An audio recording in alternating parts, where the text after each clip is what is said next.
Wait, so you need 5 reasons to know why you should buy the Sony A7 III? Well, you've come to the right spot. Now, why you would need 5 reasons to even consider buying the Sony A7 III is beside me, but I understand. I got it right when it launched. On launch date, I picked it up. Now, I have yet to do my comprehensive review because I'm still living with it, still getting into the nooks and the crannies, and trying to also discover like the things I dislike about it to have good key points, because you gotta have balance. My name is CJ, this is CJ Knows Tech, where I love to talk tech, sneakers, and anything creative. And today we're talking about the Sony A7 III and 5 reasons why you should buy it. Go buy it now. Reason number 1 why you should buy the Sony A7 III is you get the best bang for your buck. Now this is full frame camera. I understand 2000 is a big amount, or 1999 shall we say. It's a psychological thing, you'll get it. But anyways, at $2 grand, full frame camera in this pro consumer market, you're getting the best bang for your buck. There is no, I repeat, no competition to the Sony A7 III. Now you're gonna argue this, you're gonna argue that. Let go of your bias, be 100, keep it real. There is no competition to the Sony A7 III right now. I'm talking about in this price point at a full frame camera. Full frame camera that can do what this camera does and give you as much bang for your buck as this camera gives you. Go on BH Photo or Amazon, look up a full frame camera, put a $2,000 cap on there, and look at your options. I didn't think so. I didn't think so. I know. I've been doing a lot of research, and honestly, when word got out about the A7 III and what Sony was thinking about packing into this bad boy, like hands down, I already knew. I was like, oh, that's the one. So I was originally waiting for the Sony A7S III, and I was even looking at the A7R III. Like, until this A7 III was like fully announced and we were fully knowing what we were getting in this bad boy, the A7R III was like a possible option. You know, I was getting impatient, but in this A7 III, even before getting to the A7S III, I was already sold. Bang for your buck is the first reason you should get the Sony A7 III. Now, if you're complaining about that price at that price point, to be realistic, the full frame market or price is not in your budget. Budget is subjective. I'm gonna talk more about that a little later.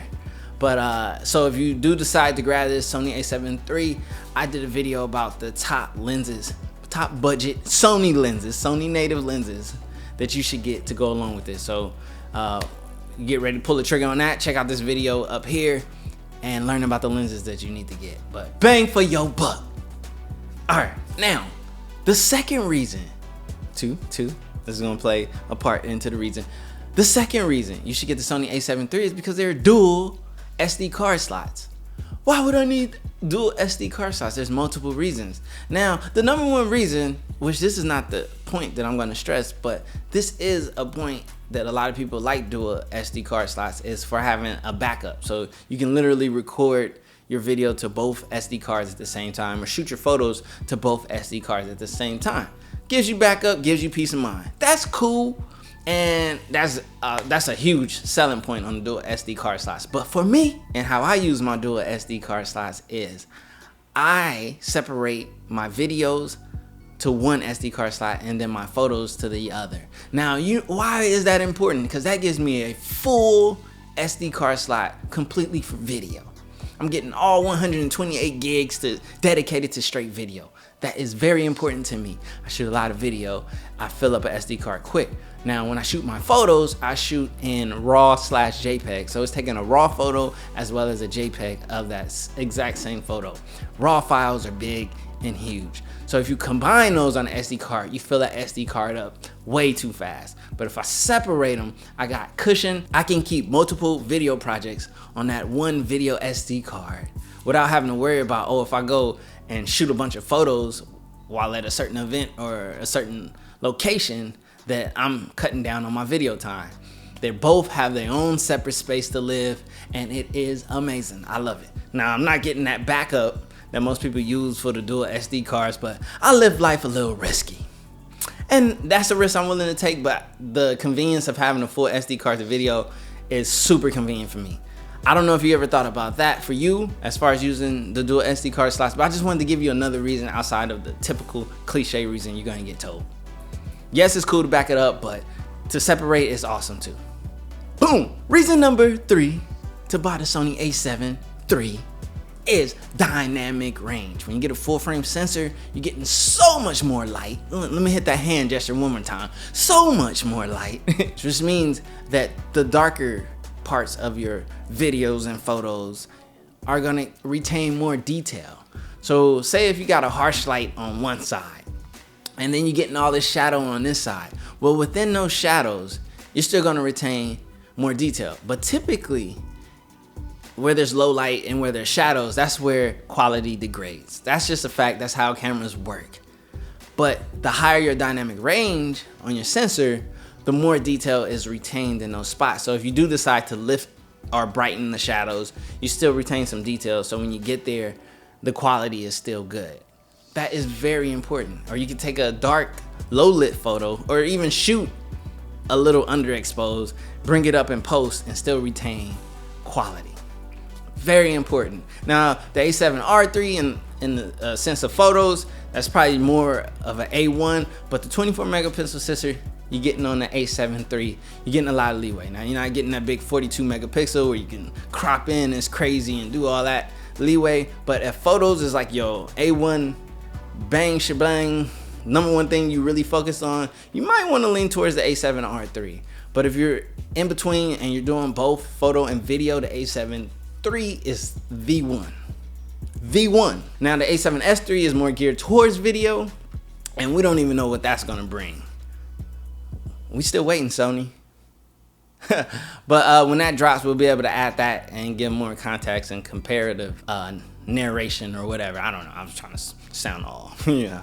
But yeah, dynamic range. The dynamic range on this A7 III is A1. Low light shooting, A1. The size of this full frame sensor and the amount of light you're getting, this level of full frame, it does make a difference. Is it necessary? No, but it definitely makes a difference. Dynamic range, reason number 3. Now, reason number 4 to get the Sony A7 III is the autofocusing system. Yes, the autofocusing system on this camera is amazing. I'm using it right now. Now, yeah, I know Canon has an amazing dual pixel autofocus. If that's your argument, I'll give you that. But the autofocusing system on this Sony A7 III, which is the same as the A9, is great. It's very good. I'm using it right now. And usually with autofocusing, like when I had on my A6300, I would just do manual in these situations because as you can see, I talk with my hands a lot. And the focus would shift from where it's locked in now, which is right here where it's supposed to be, to like my hands a lot. And then it would take time. Like the way I have my settings right now for autofocusing, which in the future I'll do a video about the settings I have right now, the transitions from it focusing on something else to back to me is nice and butter smooth. Let's see if we could get a demonstration going. See, bam, and then back to me. Sweet. So I love it, and I talk with my hands, and the fact that my hands aren't distracting the autofocusing right now, because I can see I have peaking on my external aperture VS2 Fine HD monitor, which I love. The autofocusing system is banging, and you got so many autofocusing points. You damn near covering the full entire sensor and everything. You have nothing to worry about. You can even probably shoot blind, because you know Sony's, yeah, we don't have the fully articulating screen, and you can possibly nail a lot of your vlogging shots in focus without seeing it. But like I said, the autofocusing system on here is A1, but you got to get the settings right. I will share my settings in a future video. That was reason number 4. Woo, I'm flying through these things. You know why? Because it's easy. It's easy to tell you 5 reasons to buy this thing. Now, when I come up to my next video, eventually down the road, it's gonna be the 5 things that I dislike or hate about the Sony A7 III. That might be hard, but it will be a video on that. I like to give context in that sense. So enough talking about that. Let's get into the 5th reason. Reason number 5 for you to buy the Sony A7 III is mirrorless cameras are the future. Like literally what mirrorless cameras are allowing and providing in this area, I'm talking about in this prosumer area, it's the future. You're getting a compact sized body. You're getting banging sensors. You're getting crazy features. This thing shoots 4K. Yeah, it's a lot more cameras starting to have 4K in Sony's lineup. Sorry. and quick jab at all the other manufacturers. And 4K is gonna future-proof your content, especially if you do video content like I do, putting it up here. Eventually 4K will be the standard, and you're already ahead of the curve, so your older content is still referenceable in the future without a degraded quality or like a stank eye, like 1080. You're getting banging features, you're getting all of this like top quality features at a great price point. Now I love the body on the A7 III, like the handle, the hand grip in comparison to my A6300, which is a whole nother level of a compact mirrorless camera, a beast, I will admit. But the A7 III is more full frame, a little bit bulkier, more something to grab on, you know what I mean? The A6300 is a challenge for the hand. So the A7 III, it adds that exact size and bulk that you need to get a good grip, good handle, a lot of buttons in the right placements. It's just like the features are banging. The electronic viewfinder that's found on most mirrorless cameras, you can't beat that. Like literally what you're seeing in that electronic viewfinder is exactly what you're capturing. So you see your photo before you shoot it. That's putting you miles ahead of the competition. And one thing I did not mention, or I should have mentioned in the autofocusing area, something that's proprietary to Sony, is that eye autofocus. The fact that when you get ready to snap a photo, it can lock onto the eye and you getting that perfect focusing. Once that thing locks onto that eye and you snap, boom, you already know that that eye is in focus and you've nailed your portrait or photo or picture or whatever you're shooting. Eye autofocus when shooting people, headshots, or faces is A1, and I think that thing is proprietary to Sony.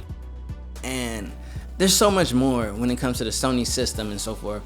I just wanted to slim it down to 5 reasons, and I wanted to try to do some of the not so cliche or give reasons that other people haven't about the cliche features that everyone points out about these beautiful and amazing Sony full frame and APS-C cameras. They're like banging. Sony's killing the market. Yeah, I'm Sony biased, I don't care.